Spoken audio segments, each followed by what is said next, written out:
오늘 장 랭킹 5로 이어가겠습니다. 오늘 장에서도 꼭 챙겨봐야 하는 이슈들 이렇게 많이 준비가 되어 있는데요. 두 분 모시고 자세하게 풀어볼게요. IS 김태성 본부장, 신한투자증권 황유현 PB팀장과 함께합니다. 안녕하세요.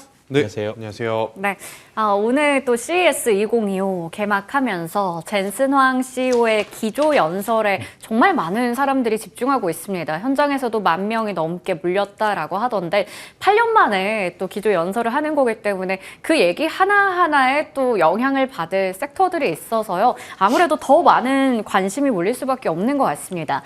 자, 일단은 반도체 관련주로 한번 시작을 해보려고 하는데 CES 2025의 모멘텀도 그동안 받아갔었고요. 그리고 간밤 미증시에서 이 폭스콘의 실적이 잘 나오면서 또 엔비디아가 사상 최고가를 기록하기도 했습니다. 분명히 이러한 전반적인 분위기를 우리 반도체주가 잘 이어가야 되는데 사실 오늘 IT 투톱을 보면 좀 시들시들한 것 같습니다. 삼성전자는 거의 보합권에서 등락을 보이고 있고 SK하이닉스는 장중에 206,500원까지 터치 나왔던 걸로 기억하는데 지금은 또 197,000원대까지 떨어져 있어서요. 하나씩 짚어보도록 하겠습니다. 자, 먼저요. 젠슨황 CEO의 발언들을 좀 정리를 해보면요. 여러 가지 이야기가 나왔지만 일단은 이번에 RTX 신제품 공개하는데 거기에 D램을 마이크론의 제품을 쓴다라고 하니까 어떻게 보면 IT 투톱의 입장에서는 좀 실망스러운 부분이 되지 않을까 싶어요. 하지만 신규로 내놓는 블랙웰 기반의 플랫폼에는 HBM을 500개가 넘게 탑재를 한다라고 하니까 HBM 관련해서는 기대를 할 수 있을 것 같고요. 네. 어느 쪽에 무게를 둬야 될까라는 그런 고민도 되는데 전체적으로 봤을 때는 결국 반도체가 많이 필요하다라는 거고요. 그리고 이야기가 추가적으로 나오는 걸 보면 반도체 쪽 이외에도 지금 로봇이나 AI에 대한 이야기도 내놓고 있습니다. 로봇이나 AI를 디지털 트윈에서 트레이닝을 시킨다 이러한 이야기들도 나오고 있는데 그렇다면 지금 제가 말한 거에서만 보더라도 반도체, HBM, 로봇, AI 디지털 트윈 너무 많은 게 나오고 있어서요. 김태성 본부장님, 그럼에도 불구하고 우리가 주목해야 하는 것은 반도체 쪽일까요? 그렇죠. 그런데 이제 그의 기조 연설에서 정말로 수혜받는 기업이 네. 있을 것이고 수혜를 받을 것이라 생각을 했는데 수혜는커녕 이렇게 되면 소외받는 것이 아닐까 걱정이 되는 네. 기업들이 좀 나타나죠. 가장 중요한 건 우리나라 기준으로 보면 마이크론에 투자할 거 아니라면 이제 남아있는 두 기업, 삼성전자냐 SK하이닉스냐 네. 이 선택의 갈림길이죠. 그런데 지금 기조 연설을 통해서 확인을 해보면 D램에 대한 부분은 지금 마이크론에 손을 들어줬습니다. 네. 이것은 삼성전자와 SK하이닉스 모두에게 악재죠. 예. 악재죠.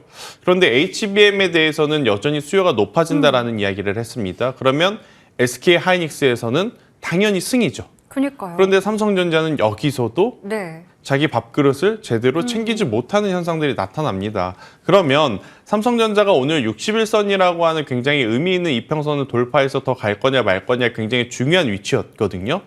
앞으로 수급이 강하게 들어온다 하더라도 삼성전자를 좀 선택을 하기보다는 이렇게 되면 SK하이닉스의 손을 더 들어줄 수밖에 없게 되는 현상이 나타날 것 같아요. 그래서 저는 삼성전자와 삼성전자 밸류체인 같은 경우에는 어찌되었든 HBM3, 이 HBM4에 대한 이야기를 명확하게 하지 않는 이상 굉장히 좀 지루할 수밖에 없는 횡보가 나타나지 않을까. 여기서 더 빠지진 않을 것 같아요. 네. 그런데 올라올 만한 요소도 없다라는 게 가장 큰 문제다라는 생각이 들고 있고 SK하이닉스는 계속 이제 저울질을 할 수밖에 없습니다. D램의 가격이 또 고민이 될 수 있죠. 또 이제 이번에 나온 뉴스를 통해서 마이크론의 비해서 조금 뒤처질 수도 있죠. 하지만 HBM 자체 제품의 어떤 영업 단가가 굉장히 지금 높다라고 우리가 알고 있으니 이 부분이 얼마만큼 잘 커버하고 잘 상쇄할 수 있을지 숫자를 보면서 투자를 할 가능성이 굉장히 높아졌거든요. 그러면 저는 무지성으로 계속해서 이제 매수세가 들어온다라기보단 반도체 IT 안에서도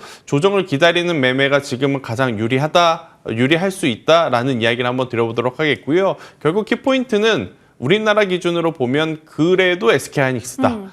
그리고 SK하이닉스가 움직인다면 한미반도체와 오로스테크놀로지 혹은 PSK홀딩스 이런 HBM 관련주들을 먼저 보시는 게 맞고 그들의 조정을 기다리는 게 지금은 맞지 않겠는가라는 의견을 한번 드려보도록 하겠습니다. 네. 조정을 기다렸다가 이제 매매를 하는 게 지금 반도체 섹터에서 필요한 하나의 전략이 될 텐데 여기서 이제 또 나눠본다면 SK 하이닉스 그 밸류체인 쪽 여전히 긍정적으로 봐주셨습니다. 자, 그러면 SK 하이닉스는 오늘 한 번 또 20만 닉스까지 터치가 나오기도 해서 일단은 기대해 볼 만하지 않을까. 앞서 오프닝에서 소개해드렸던 BNK 투자증권의 보고서에서도 30만 원대까지 목표 주가를 올려잡고 있더라고요. 그렇다면 아까 말씀하셨던 조정을 활용한 매매를 뭐 지금 해도 괜찮은 건지 궁금하네요. 황유한 팀장님께 질문 드리겠습니다. 작년에 20만 원 안착을 3번이나 시도를 했는데 결국 실패로 끝이 났고요. 오늘 좀 의미 있다라고 생각했는데 살짝 지금 오후 들어서 힘이 좀 빠지고 있습니다. 그럼에도 불구하고 일단은 HBM 쪽은 여전히 우리가 승 이렇게 생각을 한다면 또 20만 닉스를 돌파해서 전고점까지 노려볼 수는 있지 않을까. SK 하이닉스에 대해서는 어떻게 보세요? 네, 뭐 앞서서 좋은 말씀 해주셨고 대부분 다 동의하고요. 하이닉스는 지금 말씀하셨던 대로 20만 원 살짝 돌파했다가 또 밀리는 모습입니다. 아마 20만 원에는 매도하려고 하시는 분들도 있을 거고 그다음에 매수 돌파를 기대하고 사시는 분들도 있는 네. 어떻게 보면 공방전인 구간인 것 같습니다.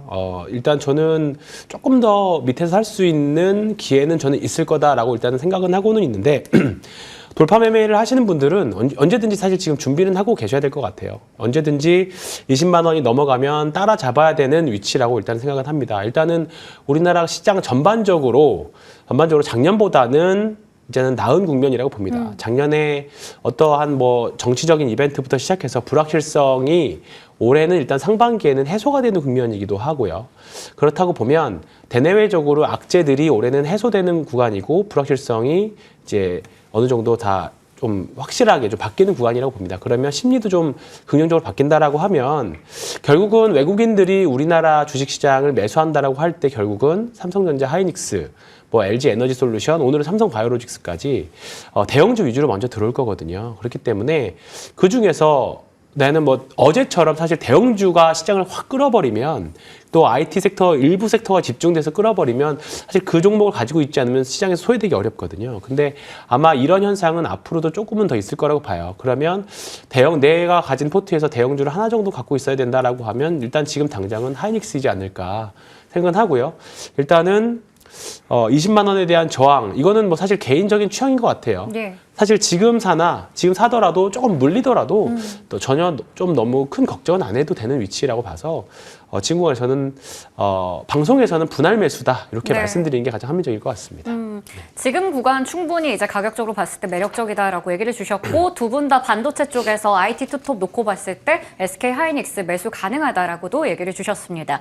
이렇게 SK 하이닉스는 여전히 HBM 쪽이 견고하면서 사실 가격적인 매력도 있는 것 같고 앞으로 뭐 20만 원 그 이상까지 갈 수 있다라는 기대감도 있는데 삼성전자는 아까 김태선 본부장님께서도 D램 쪽에서도 패, HBM에서도 패 이렇게 네. 얘기를 하셔서 이쪽은 정말 희망이 없는 것일까. 거기다가 더욱더 내일은 4분기 잠정 실적이 나올 예정입니다. 근데 사실 이미 증권가에서도 너무나 안 좋게 예상을 하고 있어요. 영업이익을 7조 원대로 쇼크 예상하고 있는데 한편으로는 오히려 기대치가 너무 낮다 보면 이 낮은 걸 조금만 채워주더라도 주가는 뭔가 상승 쪽으로 반응이 나오진 않을까 이렇게 생각할 수도 있을 것 같은데 여전히 사실 레거시 여팡도 안 좋고 뭐 HBM은 미지수고 그리고 D램도 방금 전에 마이크론 쪽에 갔기 때문에 기대할 만한 건 없어 보이는데 내일 실적 발표하고 나서 삼성전자 주가 방향 어떻게 가져갈까요? 개인적인 바람은 보통 이제 실적이 안 좋으면 오히려 삼성전자가 그동안의 장대 양봉을 보였기 때문에 네. 상승을 좀 기대하지만 최근에 어떤 수년 동안의 패턴이 좀 깨질 가능성도 높지 않겠나라는 생각이 들어요. 그게 무슨 이야기냐면 4분기 실적이 안 좋다 눈높이를 내려놨는데 그러면 1분기는 4분기보다 뭔가 하나라도 좋아질 만한 요소가 있어야 되지 않습니까? 네. 그런데 좋아질 만한 요소가 없다라는 거죠. D램의 가격은 DDR4도 DDR5까지도 지금 계속 떨어지고 있는 상황. 네. 그러면 결국 지난 4분기뿐만 아니라 올해 1분기조차도 실적이 안 좋을 가능성이 굉장히 높기 때문에 우리나라 증권사뿐만 아니라 해외 어떤 외국계 리포트들도 삼성전자는 당연히 목표가가 줄 하향되고 있는 그러한 상황인 것 같고 대신에 이제 SK 하이닉스에 대한 평가는 그래도 긍정적이다라고 좀 볼 수는 있을 것 같아요. 그래서 예전처럼 삼성전자와 SK하이닉스가 지금 커플링돼서 움직이는 시장이 아니기 때문에 네. 삼성전자에서 빠진 자금이 오히려 수급 쏠림 현상으로 SK하이닉스와 HBM으로 넘어갈 수도 있기에 저는 삼성전자 조정이 조금 더 나올 수도 있지 않겠나라는 생각이 드는데 제가 조금은 이제 부정적으로 말씀드렸다 그래서 그럼 오만전자도 깨지나요? 라고 생각하시는 분들이 있을 것 같아요. 네. 그런데 저는 개인적으로 그 가격 밑으로는 깨지지 않을 가능성이 예. 높다는 생각이 듭니다. 그러니까 지금 어떤 9만 원대에서 5만 원대까지의 조정은 본업에서의 부정적인 부분 때문에 이제 떨어졌지만 지금부터는 이제 빠지면 일단은 매수하겠다라는 심리가 더 강해질 수밖에 없는 가격대이긴 해요. 하지만 이제 그 매수의 심리가 5만 5천 원, 6만 원, 6만 5천 원, 7만 원 뭐 가격을 엄청나게 이제 끌어당긴 힘은 아니기 때문에 네. 일단은 횡보가 좀 길어지지 않을까라는 네. 의견 한번 드리도록 하겠습니다. 삼성전자는 그동안도 사실 좋은 퍼포먼스를 못 보여줬는데 앞으로에 대한 좀 기대? 그것도 사실 많이 꺾여 있는 상황이에요. 그래서 5만 원 정도까지는 계속 지키긴 하겠지만 거기서 우리가 뭔가 드라마틱한 수익을 노리고 또 볼 수는 없기 때문에 보수적인 시각에서 바라봐 주셨습니다. IT 투톱에 대한 이야기를 좀 해봤고요. 그리고 오늘은 반도체 섹터 안에서도 오전장부터 해서 유리기판 관련주들이 상당히 좋은 모습을 나타내고 있습니다. 유리기판 관련해서 특별한 뉴스가 또 나온 것보다는 아무래도 그 CES 2025에서도 관련한 부스들이 있다라고 하니까 그거에 맞춰서 차세대 뭐 기판에 좀 주목을 하는 것 같은데 결국에는 AI 관련된 부분인 거잖아요. 이게 지금 보기만 해도 사실 음봉으로 전환된 쪽도 있고 윗골이 길게 닿은 쪽들도 있어서요. 황교안 팀장님, 네. 오늘 CES 2025라는 그냥 모멘텀, 뭐 AI에 대한 기대감 갖고 단발적으로 잠깐 올라간 걸까요? 아니면 그래도 유리기판 앞으로 좀 주목이 된다라고 하는데 추세적으로 갈 수 있는 부분일까요? 아직까지 유리기판은 테마주 성격의 양상이 저는 좀 짙다라고 테마주, 봅니다. 예. 아직까지는 관련 유리기판으로 관련해서 실적이 내야기보다는 앞으로 이쪽을 이용해서 이제 청사진 정도를 제출한 거기 때문에 아직까지는 기대감으로 오르는 정도라고 생각해요. 그래서 시장에 여전히 거래대금이 조금 부족한 상태에서 테마주 또는 전반적인 섹터 순환매에서 돌아가는 하나의 테마주 양상으로 저는 그렇게 보시는 게 좋을 것 같고요. 지금 종목들 보면 모든 종목이 센 게 아니라 일부 종목에만 쏠림이 좀 있기 때문에 정말로 강한 테마주의 전형적인 모습도 사실은 아닙니다. 일부 시간의 상한가, 시간의 강한 모습을 보였다가 차익 실현이 나오는 그런 양상이기 때문에 지금은 뭐 이런 가격의 뭐 조정 흐름을 이용해서 매매를 하시는 건 좋긴 하겠습니다만 뭔가 아직까지는 유리기판 관련해서는 좀 길게 끌고 갈 수 있는 테마 또는 유리기판이 지금은 테마지만 나중에 산업으로 바뀔 수도 있는 거거든요. 네.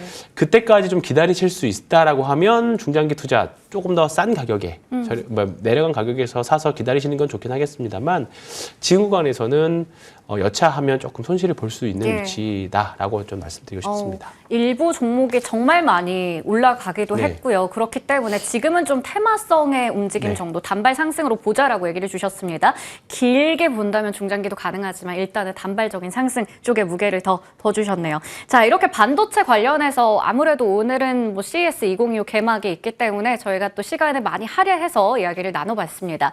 그리고요, CES 2025가 끝나고 나면 또 바로 바쁘게 제약바이오 쪽 이야기를 많이 하지 않을까 싶은데 사실 뭐 13일부터 JP모건 헬스케어 컨퍼런스 개막하기 때문에 작년부터 이걸 기대하면서 1월에는 제약바이오 섹터의 시간이 될 거다라는 이야기 속에 관련된 기업들이 많이 올라왔었는데 오늘 또 참가하는 기업들 위주로 시세가 또 크게 나고 있더라고요. 삼성바이오로직스나 셀트리온 같은 종목들도 주가 강세를 보여줍니다. 자, 그러면요. 이미 차트는 우상향을 사실 했어야 된다라고 생각을 하긴 하는데 대부분 좀 눌렸다가 다시 회복을 하고 있는 모양이란 말이죠.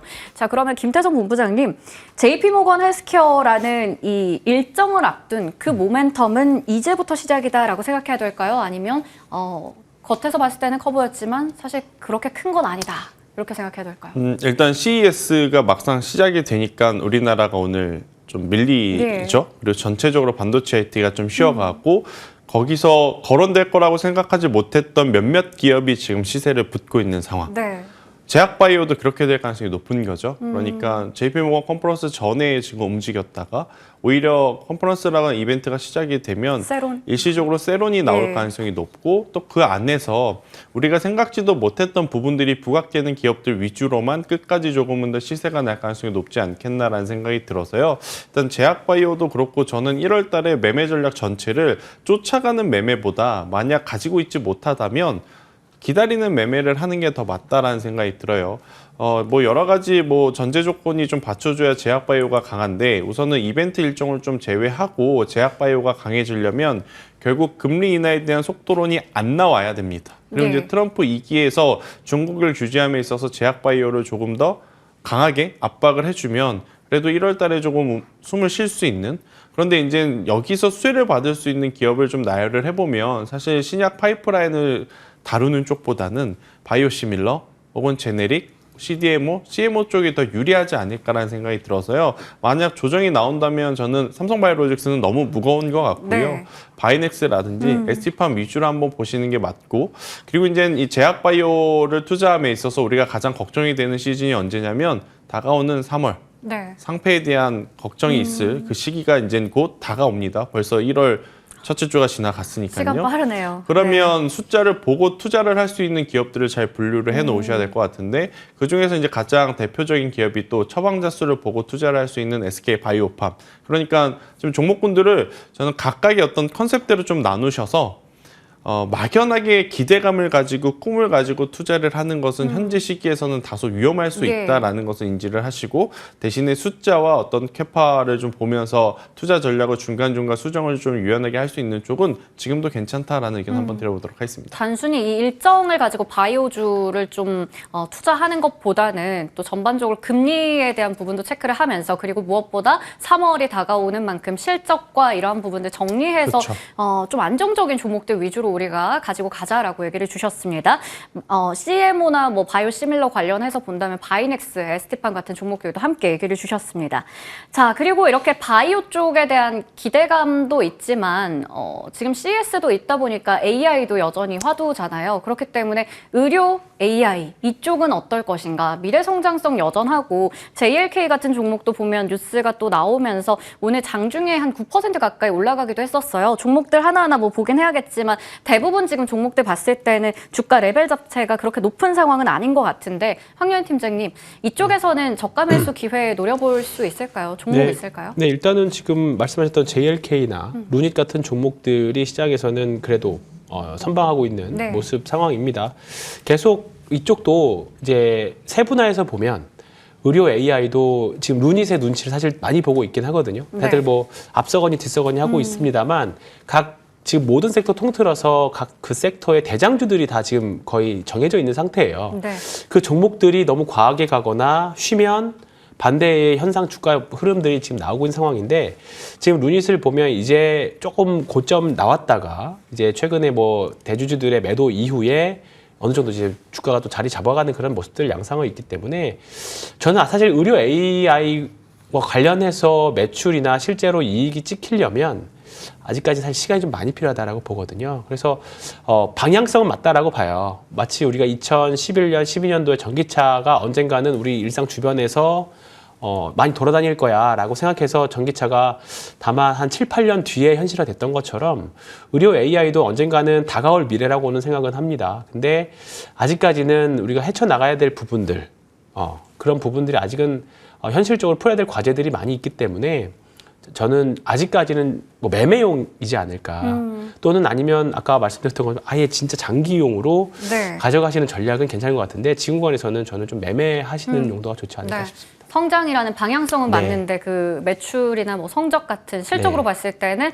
아직이다. 그래서 트레이딩 정도로 네. 얘기를 주셨습니다. 자, 전반적으로 바이오에 대한 이야기까지 해봤고요. 이렇게 일정들을 앞두고 움직이는 섹터들 살펴봤습니다. 그리고 이제 또 하나 봐야 될 게 K조선입니다. 확실히 우리가 K조선은 방향성이 너무나 좋았고 모멘텀도 정말 많은 상황에서 두 분 다 눌릴 때마다 살 수 있다라고 얘기를 주셨던 기억이 있는데 눌릴 때마다 정말 담았어야 했나 봐요. 결국에는 같은 얘기잖아요. 트럼프 입에서 또 동맹국가 협력해야 된다. 알고 있는 거 한 번 더 반복을 했을 뿐인데 조선주가 다시 한번 시세를 강하게 분출하고 있습니다.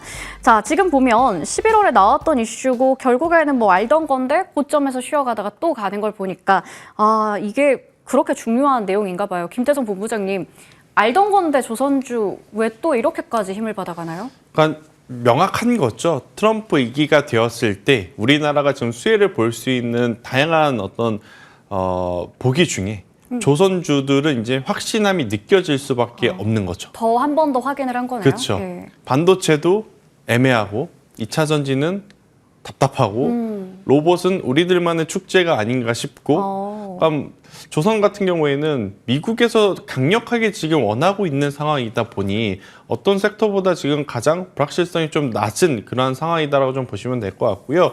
대신에 이제 속도에 대한 부분은 좀 고민할 필요는 있는 것 같아요. 워낙 12월 달에 좀 가파르게 당겨준 부분이 없지 않아 있고 그때 대비해서 엄청나게 지금 폭발적인 수주 잔고가 늘어났느냐? 또 그건 아니거든요. 그렇기 때문에 좋은 뉴스가 계속해서 붙어주는 것에는 긍정적으로 보이나 12월 달 뭐 한 달 동안 20% 30% 오른 것처럼 또 이렇게 뉴스가 부각이 되면 1월 달에도 20% 30% 오를 거야? 이렇게 생각하시는 것은 욕심일 수 있지 않겠나?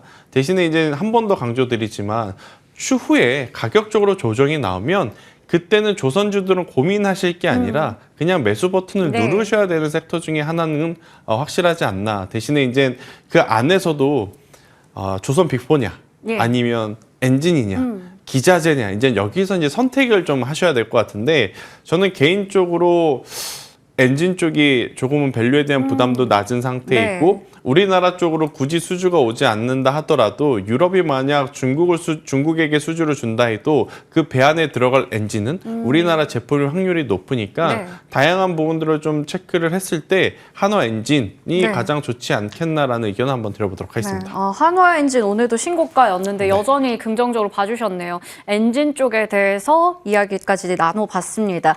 조선이 말씀해주신 것처럼 이제 고점에 대한 부담은 있는데 눌릴 때마다 담아야 된다. 그리고 이것만큼 지금 시장에서 확실한 섹터도 없다라고 얘기를 주신 것 같아요. 그러면요, 조선주들이 워낙에 좀 비싼 상황이다 보니까 신규 진입하기가 약간 부담스러운 면도 없지 않아 있는데 한화오션은 오늘 신고가를 기록했습니다. MRO 쪽에서 워낙에 강자인 것도 알고 있고 오늘 신고가 기록한 것도 알지만 전체 그 조선주들 대장주 안에서 봤을 때는 차트상으로 봤을 때 좀 덜 오른 것 같기도 하거든요. 앞으로 좀 더 기대해 볼 수 있지 않을까 싶은데 황교안 팀장님, 기존의 조선주 마찬가지로 밀릴 때마다 더 네. 담을 수 있는 쪽으로 얘기 주셨는데 한화오션은 그렇다면 신규 진입해도 괜찮은지 그리고 그 조선주 안에서 봤을 때 최선호주로 봐도 괜찮을까요? 네. 사실 지금 조선 3사들이 사실 네. 돌아가면서 지금 주도주 경쟁을 하고 있거든요. 그러니까 주도 섹터는 확실한 것 같습니다만 그 안에서 대장이 누구냐를 놓고 사실 지금 경쟁하는 것 같아요. 한 몇 주 전만 해도 한국조선해양이었고요. 맞아요. 그리고 현대중공업이었고요. 네. 그리고 이번에는 한화오션이 오늘 급등하면서 다시 한번 가장 좋은 위치까지 올라와 있습니다. 대장주 판단하는 모습은 이제 신고가를 내느냐 못 내느냐 그 차이였는데 사실 한화오션은 어제까지만 하더라도 한 2, 3등주 정도의 모습이었어요. 뭐 한화오션도 기다리면 올라가겠지 정도였는데 오늘 대량 거래를 동반하면서 이제 신고가를 내는 걸 보면 네. 이제 앞으로는 미포조선도 그다음에 한국조선해양도 이런 모습이 언제든지 저는 또 나올 수 있다라고 봅니다. 그래서 지금 사실 어떤 종목을 사셔도 저는 상관없다라고 봐요. 이제부터는. 예. 다만 그게 어려우시면 그냥 저는 ETF 사시는 것도 저는 좋을 것 같습니다. 오늘 ETF 보니까 한 3에서 4% 정도 상승하고 있는 것 같은데 그 안에는 엔진도 들어가 있고요. 기자재도 다 들어가 있습니다. 그렇기 때문에 수익률을 좀 내려놓으시고 그다음에 스트레스도 좀 더 내려오실 수 있거든요. 네. 그러니까 업황에 대한 방향을 맞지만 네, 네. 지금 사실 한화오션을 지금 사야 돼 말아야 돼 고민하시게 되잖아요. 근데 또 그렇다고 2등주, 3등주 사자니 안 올라가면 어떡해? 그 고민 다 마실 거고. 그러면 그럴 때는 대안이 분명 ETF가 저는 될 거라고 봅니다. 왜냐하면 다른 ETF는 모르겠습니다만 조선 ETF는 거의 일반 조선주들하고 변동성이 굉장히 크게 보여주고 있습니다. 그렇기 때문에 조선주 ETF는 올 상반기까지는 저는 긍정적인 것 같고요. 특히나 이런 중공업, 그다음에 이런 중후장대 종목들은 한번 밀고 올라가면 관성이라는 게 좀 있는 것 같아요. 외국인들이든 기관이든 끝까지 밀어 올리는. 그렇기 때문에 그런 관점을 본다라고 하면 조선주는 뭐 ETF가 됐든 또는 개별적으로 공부하셨던 종목들이 됐든지 간에 지금은 일단은 긍정적인 방향으로 보셔도 좋을 것 같다. 저도 네. 지금은 엔진류가 오늘은 조금 약하거든요. 현대마린 엔진이나 하나 엔진이 상당히 좀 네. 약한데 저는 본주는 있어야 된다 생각해요. 그러니까 조선주는 하나는 있어야 될 것 네. 같고요. 예를 들어서 엔진에다가 전체적으로 내 포트를 전반 다 실겠다 그런 것보다는 조선주 한 6지나 7, 나머지 기자재를 한 30, 40 요 정도 하시는 포트가 조선주 포트에서는 적절할 것 같습니다. 조선은 뭘 사도 굉장히 좋네요. 네, 뭘 사도 좀 지금은. 자신 있게 우리가 네. 수익을 좀 누릴 수 있지 않을까라는 생각도 들고요. 조선 관련해서도 이제 기본적으로 대장주도 가지고 있고 엔진도 함께 적절히 섞어보자 이렇게도 얘기를 주셨습니다. 너무 고민된다면 조선 ETF 방법이라고 얘기해 주셨고요. 자, 그러면 하나 종목 더 궁금해서요. HJ중공업 이건 사실 그 조선 대장주 안에서는 조금은 벗어난 종목이지만 작년 한 해 또 역대 최고 수준의 수주 기록을 세우면서 주가는 여전히 너무나 잘 갑니다. 와, 오늘도 13%가 넘게 급등하고 있어요. 신고가를 또 찍었는데 김태선 본부장님, 이 종목은 지금 올라타는 거 좀 위험한가요? 지금은 좀 그럴 것 그래요? 같고요. 네, 지금은 네. 일단 보유자분의 영역으로 네. 좀 보셔야 되지만 저는 워낙 밸류가 낮은 상태에서 출발을 했기 때문에 다른 조선주들과는 조금 확연하게 다른 속도를 좀 보여줄 수는 있지 않겠나 싶어서 보유자분들은 너무 빠르게 매도하실 필요도 없지 않겠나라는 생각이 들어요. 저는 현재 구간에서 한 번 더 좀 시세가 나온다면 저는 뭐 10,000원까지는 한 번 더 추가적인 상승을 기대를 해볼 수 있지 않겠나라는 의견 한번 네. 들어보도록 하겠고요. 없으신 분들 같은 경우에는 한진중공업도 좋은데 저는 계속 엔진이 보이더라고요. 그런데 이제 엔진 쪽에서도 네. 조금 더 이제 디테일하게 잡아드리면 최근에 피팅 밸브이 워낙 좋았죠. 성광밴드도 그렇고 태광도 그렇고 그러니까 엔진 쪽 피팅 밸브 회사인 KSP라는 회사가 있거든요. 네. 근데 이 기업은 아마 많은 분들이 아직까지는 좀 생소하실 기업인데 HD 그룹의 어떤 밸류 체인으로 좀 보시면 될 것 같아서 HD 현대 엔진도 지금 굉장히 좋은 성과를 좀 보이고 있다 보니 이쪽에 대한 관심도를 저는 높이는 것이 지금 당장의 어떤 매수를 생각하시면 더 안정적일 수 있지 않겠나라는 의견 드리겠습니다. 네. HJ중공업은 보유자 입장에서 한 10,000원 정도까지 홀딩 얘기를 주셨고요. KSP라는 엔진, 피팅 쪽 관련해서도 긍정적인 의견 주셨으니까 참고해 보시면 좋을 것 같습니다. 조선이 워낙에 좋다 보니까 여기서도 시간을 많이 쓰게 됐습니다. 다음으로 저희 방산 이야기를 해볼게요. 트럼프 수혜뿐만 아니라 정부 수출 지원에 대한 기대감도 있는 섹터이기도 합니다.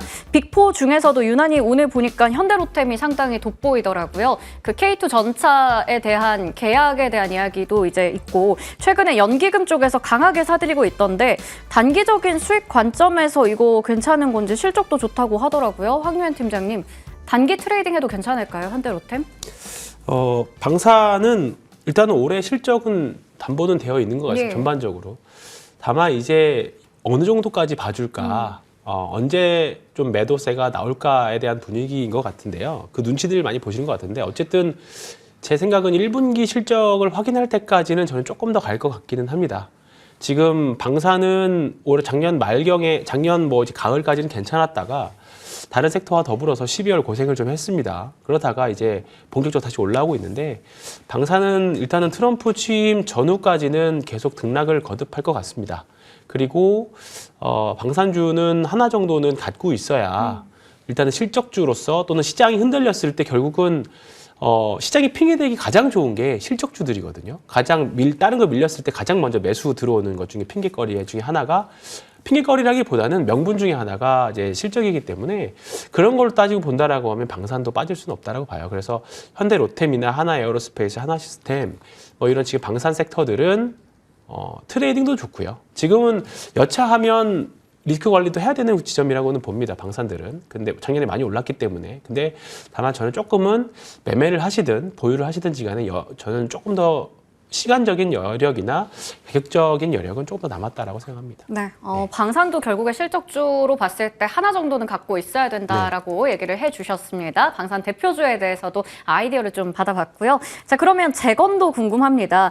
이것도 트럼프 트레이드 관련한 영향이지 않을까 싶은데 보니까 젤렌스키가 종전 협상에 대한 기대감도 드러내고 있는 상황에서 좀 움직이고 있긴 한데 재건도 워낙에 사실 테마성으로 움직이기도 하잖아요. 김태선 본부장님께서는 히림이나 이런 종목 얘기 주셨던 기억도 있는데 네. 재건주는 그러면 어떻게 봐야 돼요? 그러니까 이제 재건을 보실 때 네. 지금 여러분들이 아리송할 수 있는 부분은 뭐냐면 전통적인 재건주가 강세가 아니라 중소형 건설사들이 지금 네. 오히려 재건에 대한 힘을 얻고 올라가고 있는 상황이기 때문에 이쪽을 지금 쫓아가야 되느냐 마느냐에 대한 선택을 좀 하셔야 될 것 같아요. 그런데 수익률적인 부분만 고려한다면 저는 이쪽을 쫓아가는 게 맞다는 생각은 합니다. 하지만 전제 조건이 있어요. 여러분들의 매매 기준이 있어서 일정 부분의 어떤 가격대를 좀 이탈을 하면 손절하실 수 있는 분들은 지금 중소형 건설사에서 매매를 하는 게 맞습니다. 네. 왜냐하면 수급이 그쪽에서 돌기 때문에. 그런데 만약 내가 매매를 했는데 매수는 가능한데 밀렸을 때 손절을 못하겠다 하시면 아예 안 하는 게 맞습니다. 지금 여러분들이 잘 아시다시피 우리나라 중소형 건설사들이 재무적으로 그렇게 좋은 기업이 많질 않아요. 네. 그런데 제가 앞서서도 이야기 드렸지만 3월 달 가면 또 실적 안 좋은 기업들 가지고 있으면 괜히 불안하거든요. 예. 그렇기 때문에 이쪽은 일정 부분의 어떤 기준이 있으신 분들의 영역이다라고 좀 보여지고 만약 그렇지 않으신 분들 같은 경우에는 SY 스틸텍이라든지 이렇게 모듈러 주택을 조금 본업으로 갖고 있는 기업들이 있잖아요. 이쪽에 대한 관심도를 저는 더 높이시는 게 맞다는 생각이 들고 있고 저는 한미글로벌이라든지 히림을 제가 말씀드렸던 예. 부분은 그 기업들은 분기 실적이 계속 꾸준히 크진 않지만 나오고 있는 기업이기 때문에 오래 가지고 있다 하더라도 부담이 안 돼서 그렇게 좀 말씀을 드리는 부분이라 저는 만약 너무 공격적인 매매가 네. 좀 부담된다 하신 분들은 여전히 한미글로벌 히림 보시는 게 맞지 않겠나라는 의견 드리겠습니다. 네. 중소형 건설사는 수익 보고 우리가 한다면 할 수 있겠지만 정말 용감하게 손절해야 된다라는 부분도 감수해야 된다고 얘기를 주셨어요. 그렇기 때문에 재건이라는 모멘텀 봤을 때는 그래도 안전하게 볼 수 있는 SY 스틸텍이나 히림, 한미 글로벌 같은 종목들 보자라고 추려주셨습니다. 자, 오늘 이렇게 여러 가지 이야기들 두 분과 함께 나눠봤네요. 지금까지 IS의 김태성 본부장, 신한투자증권 황유현 PB팀장과 함께했습니다. 말씀 고맙습니다.